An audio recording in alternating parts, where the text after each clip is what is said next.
Hello friend, I am doctor Vinay Patel. आज हम बात करेंगे क्लास 12 केमिस्ट्री के बारे में। सबसे पहला चैप्टर हम स्टार्ट करने जा रहे हैं आज, जिस चैप्टर का नाम है केमिकल काइनेटिक्स। Chemical kinetics. सबसे पहला सवाल कि ये चैप्टर हम पढ़ क्यों रहे हैं। इस चैप्टर के बारे में बताने से पहले एक लॉ है डेल्टा जी के delta H minus T delta H. इसके बारे में आप लोगों ने बहुत अच्छे से पढ़ा होगा क्लास 11 में थर्मोडायनेमिक्स के बारे में। इसको बोलते हैं गिब्स हेल्महोल्ट्ज इक्वेशन। बोलते हैं गिब्स हेल्महोल्ट्ज इक्वेशन। जहाँ पे डेल्टा जी जो है इसको बोलते हैं change in Gibbs free energy. Delta H को बोलते हैं चेंज इन इंथैल्पी।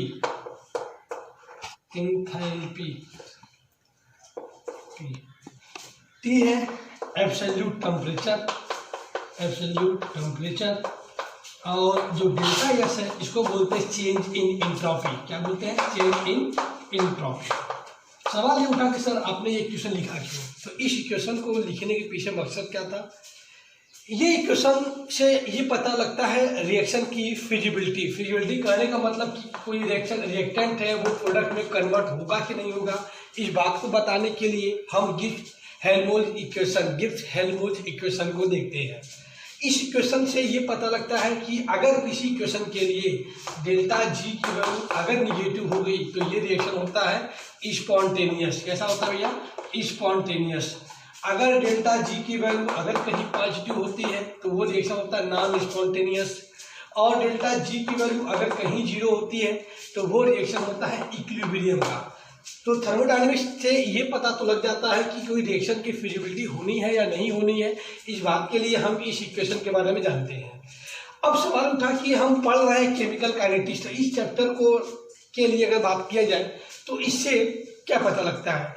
ये केमिस्ट्री का वो ब्रांच है जिससे किसी रिएक्शन की फिजिबिलिटी के साथ साथ उस होने वाले रिएक्शन के ऊपर टेम्परेचर का, उसके बाद कैटलिस्ट का क्या इफेक्ट होता है उस रिएक्शन के ऊपर, इस पूरी घटना की जानकारी हमको केमिकल काइनेटिक्स के द्वारा मिलती है। यानी the branch of chemistry which deals about the feasibility of reaction as well as factor affecting on the reaction by the catalyst by the temperature.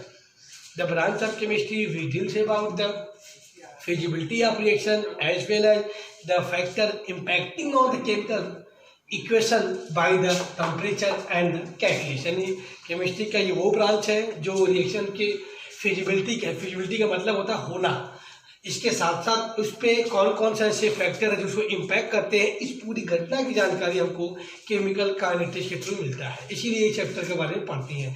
Thermodynamics law केवल ये बताता है कि रिएक्शन की फिजिबिलिटी होनी है नहीं होनी है, जबकि केमिकल काइनेटिक्स ये बताता है रिएक्शन की फिजिबिलिटी के साथ साथ ये बताता है कि कौन कौन सा फैक्टर उसको इम्पैक्ट करता है। ये पूरी घटना के बारे में हम पढ़ेंगे। आइए बात करते हैं। सबसे पहला टॉपिक जो इसमें हमें पढ़ना है इसके बारे में बात करते हैं। आइए देखते हैं। सबसे पहला टॉपिक इसमें हम पढ़ते हैं रेट के बारे में। What is meaning of rate? कहते हैं इन यूनिट टाइम में किसी रिएक्टेंट या प्रोडक्ट के कंसंट्रेशन में जो चेंज होता है उसे बोलते हैं रेट। यानी the change of concentration per unit time called rate. इस रेट का बेसिक जो फॉर्मूला होता है वो डेल्टा सी अपॉन में होता है delta T, where C the concentration, T is the time. Delta C मतलब change in concentration, delta T मतलब चेंज इन टाइम। इसका एक बेसिक फॉर्मूला ये बनता है final concentration minus initial concentration upon में final time minus initial time. अगर बात करें रेट के बारे में तो हमने फिर से बोला रेट क्या होता है। हमने कहा पर यूनिट टाइम में किसी रिएक्टेंट के कंसंट्रेशन में जो भी चेंजेस होते हैं उसे क्या बोलते हैं? रेट बोलते हैं। रेट के लिए फार्मूला बेसिक होता है डेल्टा सी अपॉन में डेल्टा टी, या इसका एक फार्मूला बनता है final concentration minus initial concentration upon में फाइनल टाइम माइनस क्या होता है? Initial time. अगर बात करें रेट के यूनिट के बारे में, अगर बात करें हम रेट के यूनिट के बारे में तो आपको पता होगा सी फॉर होता है कंसंट्रेशन, और कंसंट्रेशन का जो यूनिट होता है वो होता है मोल पर लीटर। आपको पता है नीचे टाइम है, टाइम का क्या होता है सेकेंड होता है। अगर इसको ध्यान से देखा जाए तो फॉर्मूला बनेगा मोल पर लीटर सेकेंड इनवर्स, यानी इसका जो यूनिट होता है वो होता है मोल पर लीटर सेकेंड इनवर्स। अगर बात करें इस चैप्टर के बारे में तो देखो इसको बोलते हैं एवरेज रेट। क्या बोलते हैं? Average rate. एक होता है इंस्टेंटेनियस रेट। इंस्टेंटेनियस रेट की अगर देखा जाए तो उसको dx/dt ये कहीं लिखा होगा तो इसको बोलते हैं इंस्टेंटेनियस रेट। अगर कहीं del/c/delta t अगर ये है तो इसको बोलते हैं क्या? Average rate. तो अब यहाँ तो थर्मोडायनामिक्स लॉ के बारे में बात होगी तो उसमें हम बेसिकली इंस्टेंटेनियस रेट के बारे में ही चर्चा करेंगे। तो रेट के बारे में हमने जाना कि रेट क्या होता है, तो मैंने कहा कि किसी भी दिए हुए रिएक्शन में पर टाइम में जो रिएक्टेंट के कंसंट्रेशन में जो भी चेंज होते हैं उसे बोलते हैं रेट। रेट का बेसिक फार्मूला होता है final concentration minus initial concentration upon में फाइनल टाइम माइनस क्या होता है इनिशियल टाइम। अगर बात करें इसके यूनिट के बारे में तो इसका बेसिक यूनिट होता है मोल पर लीटर सेकेंड इनवर्स। आइए बात करते हैं आगे इसके बारे में, क्योंकि ये बेसिक चीज़ें थी इसके बारे में आपको जानना चाहिए। आगे बात करते हैं। देखिए एक होता है disappearance and appearance. Disappearance and appearance. अब बात करते हैं ये क्या होता है डिसअपीयरेंस और अपीयरेंस। लेट्स अस एग्जांपल देखते हैं। मान लीजिए एक रिएक्टेंट है वो बी में चेंज होता है। देखिए हमेशा रिएक्टेंट के लिए डिसअपीयरेंस वर्ड का यूज किया जाता है और प्रोडक्ट के लिए हमेशा अपीयरेंस वर्ड का यूज किया जाता है। रिएक्टेंट के लिए हमेशा डिसअपीयरेंस और प्रोडक्ट के लिए हमेशा किसका यूज करते हैं? अपीयरेंस का। आइए बात करते हैं। अगर हम बोले कि initial time t equal to 0 पे इसका इनिशियल मोल अगर हमने कहा a है तो 0 रहा होगा। टाइम t इक्वल टू 0 पे अगर हम कहें कि इसका इनिशियल जो कंसंट्रेशन अगर वो a है तो 0 होगा। मान लीजिए कुछ टाइम बड़ा होगा, मान लीजिए हम कहते हैं time t equal to t हुआ होगा तो ये इसको ले सकते हैं हम a माइनस एक्स और ये x ले सकते हैं। अगर हम बात करें डिसअपीयरेंस ऑफ रिएक्टेंट के बारे में तो हम इसको ऐसे लिख सकते हैं क्या? Disappearance of reactant. तो आपने फार्मूला अभी पढ़ा था ΔC/ΔT या final concentration minus initial concentration upon में फाइनल टाइम माइनस होता है इनिशियल टाइम। देखिए डिसअपीयरेंस वर्ड हमेशा रिएक्टेंट के लिए होता है तो इसका फाइनल कंसंट्रेशन कितना पाया आपने? a minus x. तो रखिए यहाँ पे a माइनस एक्स और माइनस है तो माइनस। इनिशियल कंसंट्रेशन कितना इसका है? a है तो a रखिए अपान में फाइनल टाइम आपने कितना माना है? t माना है तो t रखिए माइनस इनिशियल टाइम कितना माना आपने? 0 माना है तो 0 रखिए। अगर इसको सॉल्व करेंगे तो a minus x minus a होगा अपान में t होगा, a से a कैंसिल आउट होगा, क्या मिलेगा? Minus x by T. अब जरा देखिए ध्यान से इस फॉर्मूले में आया है माइनस। इस माइनस से क्या मतलब है? माइनस का ये मतलब है कि जैसे जैसे टाइम एक्सपेंड होगा, जैसे जैसे टाइम आगे बढ़ेगा वैसे वैसे रिएक्टेंट का जो कंसंट्रेशन है वो क्या करेगा? धीमे धीमे कम होगा, इसीलिए इसको माइनस से दिखाते हैं। तो डिसअपीयरेंस इसके लिए होता है बेसिकली, आप हमने कहा रिएक्टेंट के लिए होता है, अपीयरेंस इसके लिए होता है वो होता है प्रोडक्ट के लिए होता है। तो हमने माना कि एक रिएक्शन है जो ए से बी बना, ए यहाँ पे रिएक्टेंट की बात होगी, बी जो यहाँ प्रोडक्ट होगा। तो टाइम t इक्वल टू 0 पे माना कि इसका जो कंसंट्रेशन वो ए है तो 0 होगा।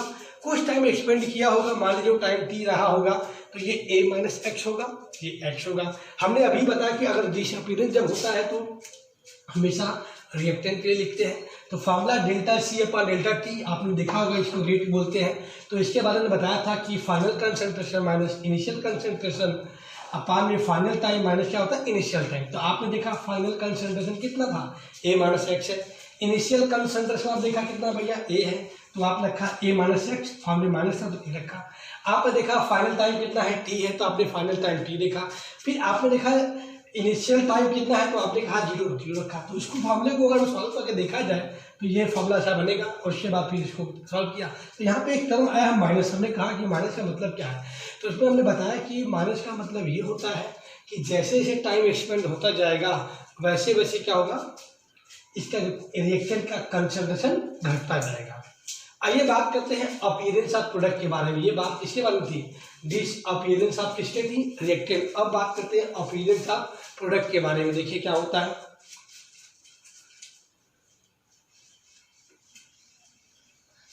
देखिए अगर बात करते हैं अपीयरेंस के बारे में, तो अपीयरेंस ऑफ प्रोडक्ट के बारे में अगर हम बात करते हैं तो फिर वही कहानी, del C by delta T final concentration minus initial concentration upon में फाइनल टाइम माइनस क्या होता है? Initial time.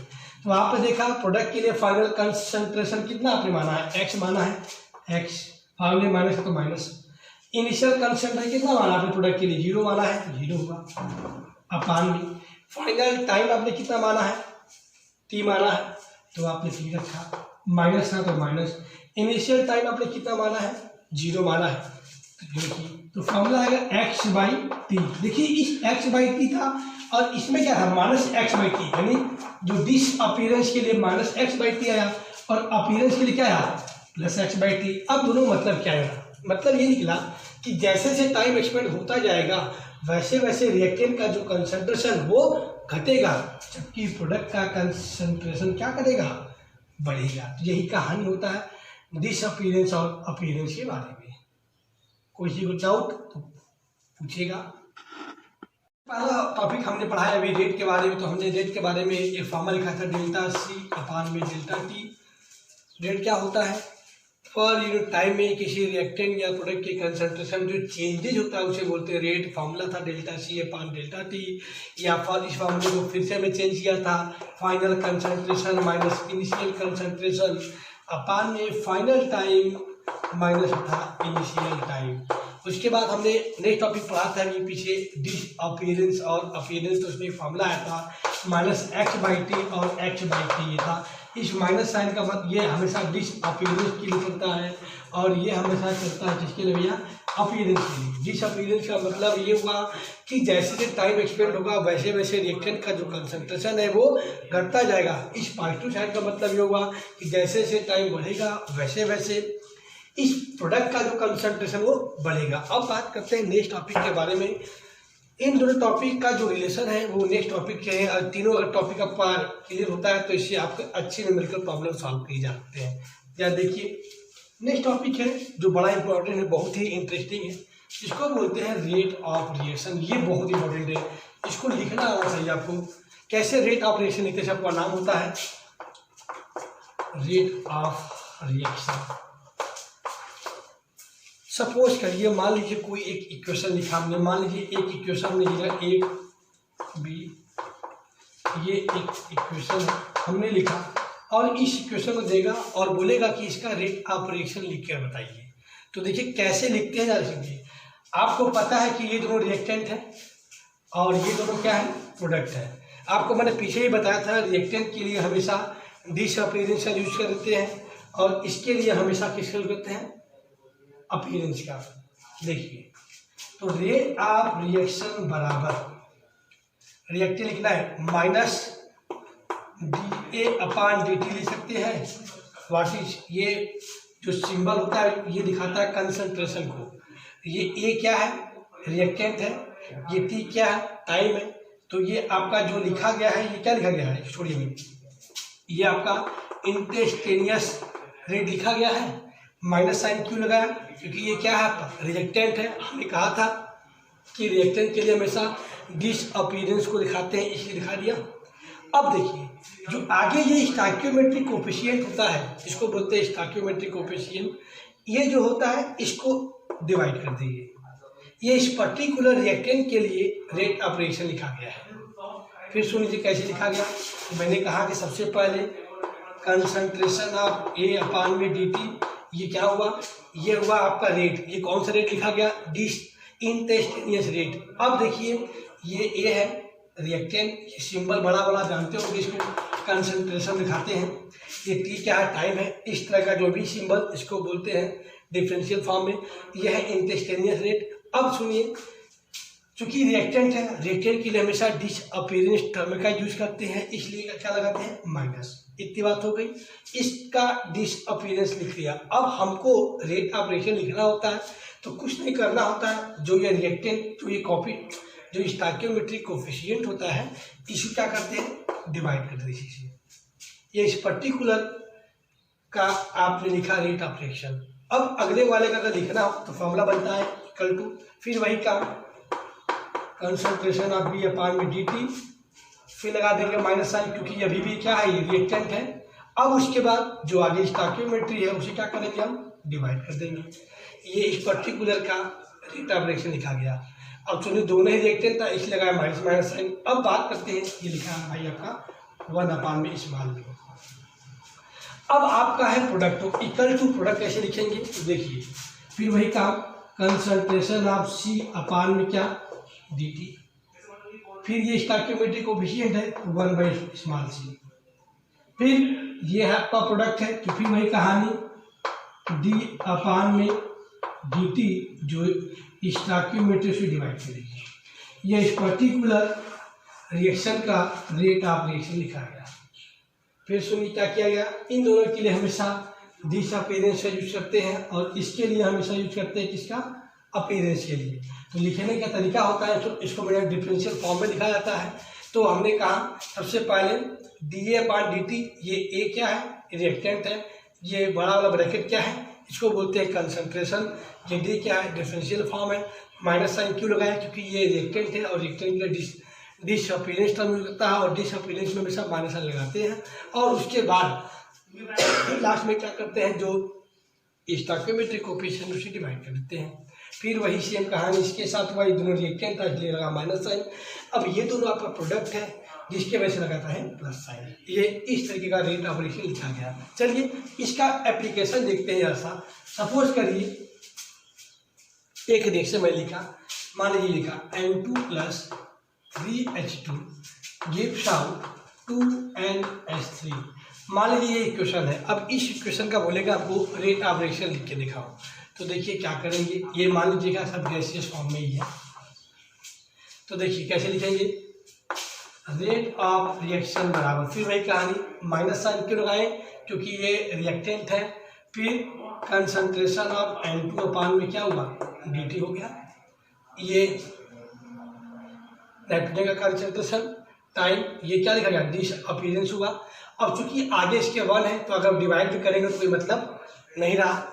आगे देखिए बराबर अब ये है हाइड्रोजन तो वही कहानी फिर से disappearance of H2 upon D2 minus sign लगा दीजिएगा। आगे जो स्टोइकियोमेट्री उसे क्या करिएगा डिवाइड कर दीजिए, ये हो गया। ये दोनों रिएक्टेंट है ऐसे लिखा गया। अब देखिए ये आपका क्या है प्रोडक्ट है। अगर हम प्रोडक्ट की बात करें तो फिर वही कहानी appearance of NH3 upon dt। देखिए आप पार्टिकल साइन लगाएंगे क्योंकि प्रोडक्ट है। अब क्या करना था आपको इसको स्टोइकियोमेट्री से डिवाइड करना था। ये इस पर्टिकुलर रिएक्शन का क्या लिखा गया है रेट ऑफ रिएक्शन। और एग्जाम्पल देखिए suppose that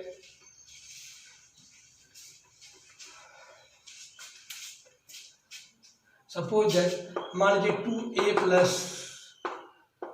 3B gives out 4C आया हमारे को इक्वेशन है। आपको इसका अगर रेट ऑफ रिएक्शन लिखना होगा तो क्या करेंगे, आपको R बराबर सबसे पहला काम माइनस डिसअपीयरेंस ऑफ A अपान में dt करेंगे। आगे जो स्टोइकियोमेट्रिक कोफिशिएंट उसे क्या करेंगे डिवाइड कर दीजिए इक्वल टू ये भी आपका रिएक्टेंट है। फिर वही कहानी करेंगे माइनस b अपान में dt जो आगे कोफिशिएंट है उसे क्या करेंगे डिवाइड कर देंगे। ये दोनों रिएक्टेंट हो गए। और लास्ट में किसी बात होगी प्रोडक्ट के बारे में बात होगी तो प्रोडक्ट के बारे में बात करें तो फिर वही कहानी होगा सर C अपान T, ये है वह आपका अपीयरेंस। अब क्या करना होता है स्टोइकियोमेट्री डिवाइड करिए। इस पर्टिकुलर का क्या लिखा गया है रेट ऑफ रिएक्शन और इसका पर्टिकुलर रेट ऑफ रिएक्शन लिखा गया। अब आपके एनसीईआरटी में कुछ प्रॉब्लम्स है, कुछ क्वेश्चन इस टाइप के हुए, मैं आपको नेक्स्ट वीडियो में इसको अपलोड करूँगा। Thank you.